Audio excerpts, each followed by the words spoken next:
Bon, écoutez, il y a plusieurs façons de critiquer cette étude et à l'IHU, nous ne sommes pas les seuls. Il y a actuellement une levée internationale contre cette étude avec une lettre signée par des pointures internationales pour expliquer que tout ce qui est dedans est soit faux, soit imprécis, soit maladroit, soit frauduleux. Voilà, ça c'est ce qui sort depuis 48 heures. Et alors pour vous donner quelques exemples, parce que c'est très compliqué, comme vous dites, d'être pédagogique et sans être trop technique.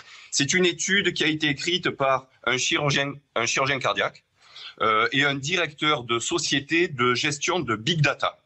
Elle porte sur presque 100 000 patients, ou plutôt 100 000 dossiers informatiques qui viennent des 6 continents, plus de 600 hôpitaux. Et en pratique, sur ce type d'étude qui peut impressionner le tout venant, c'est qu'en pratique, il n'y a aucune traçabilité. On ne sait pas quels hôpitaux, on ne sait pas comment ont été collectées les données, il n'y a aucun aspect sur les éléments d'éthique, comment ont été sélectionnés les patients.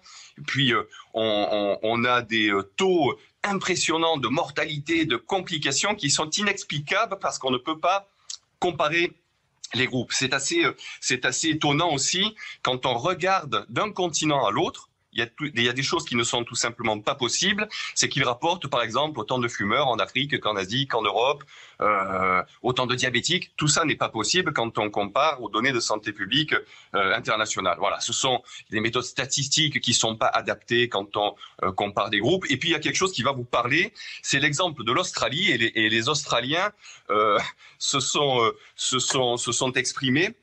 Les auteurs de cet article du Lancet rapportent 73 morts sur 5 hôpitaux.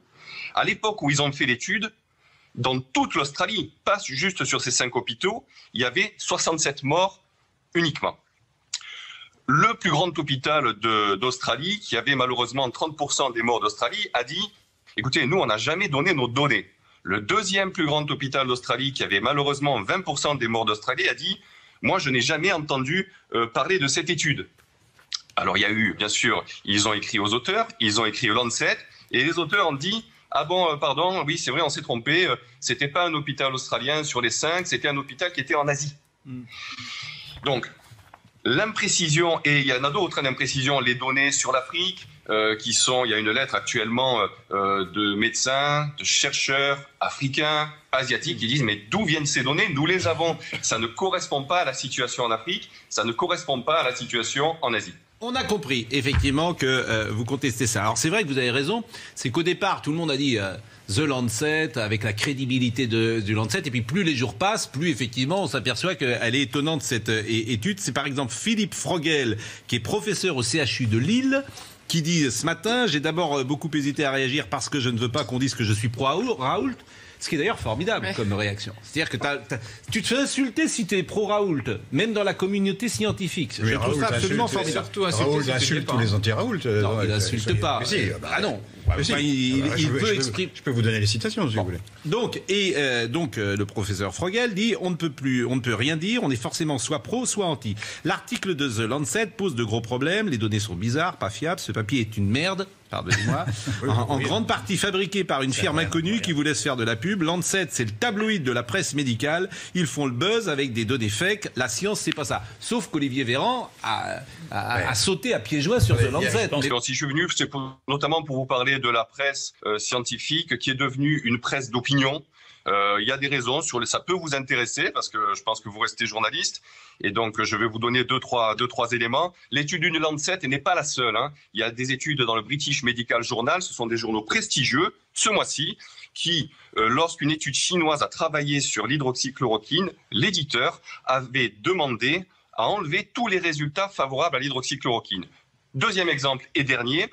Une étude publiée également dans le British Medical Journal, co-signée par un de mes collègues infectiologues de l'hôpital Bichat, faibles effectifs, une étude qui n'est pas randomisée, et cette étude, en fait, des résultats ont été enlevés ou non interprétés. C'est-à-dire qu'il y avait un groupe de patients dans cette étude qui avait été traité par ce que vous appelez le protocole Raoult, l'hydroxychloroquine avec le plaquenil, 15 patients, 0 mort, 0 passage en réa. Quand on analyse ça sur le plan statistique, eh bien, tout va bien.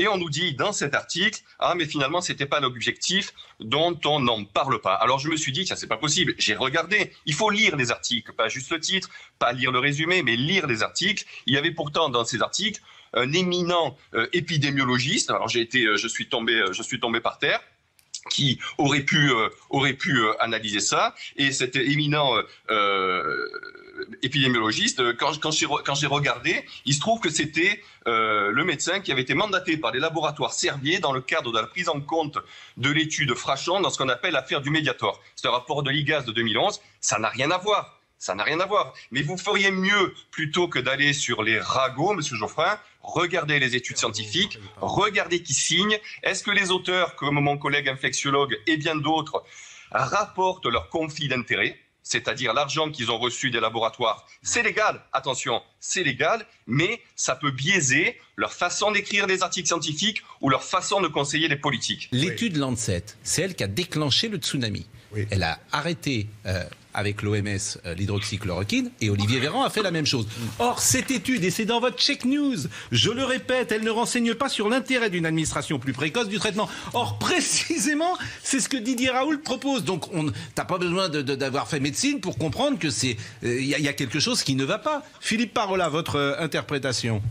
C'est un biais énorme de beaucoup d'études qui sont sorties où l'on parle de patients sévères de traitement compassionnel, c'est-à-dire des patients qui sont arrivés tard à l'hôpital et pour lesquels tout ou partie de n'importe quel traitement ne marche pas. Et donc on ne peut pas comparer ce qui n'est pas comparable. Et d'ailleurs on reviendra à ça, vous verrez dans les mois qui viennent, quand on sera à froid, c'est pourquoi tant de patients sont arrivés tard à l'hôpital alors qu'ils auraient pu être traités tôt, ou au moins pris en charge très tôt. Vous verrez que dans notre analyse, ce qui compte finalement, c'est que plutôt que de dire aux gens « vous êtes malade, restez chez vous, attendez que ça s'aggrave et vous appellerez SAMU », parce que là, vous arriverez directement aux urgences ou en réanimation, et malgré toute la dextérité de mes collègues urgentistes et réanimateurs, ça sera trop tard. Donc il y aura des questions qui seront sans doute posées, mais effectivement, le traitement que nous proposons, mais que la moitié de l'Afrique a fait, que de nombreux États-Unis font, ça s'est fait en Chine, c'est de prendre les malades au plus tôt pour intervenir dans la première phase de la maladie. C'est assez facile à comprendre.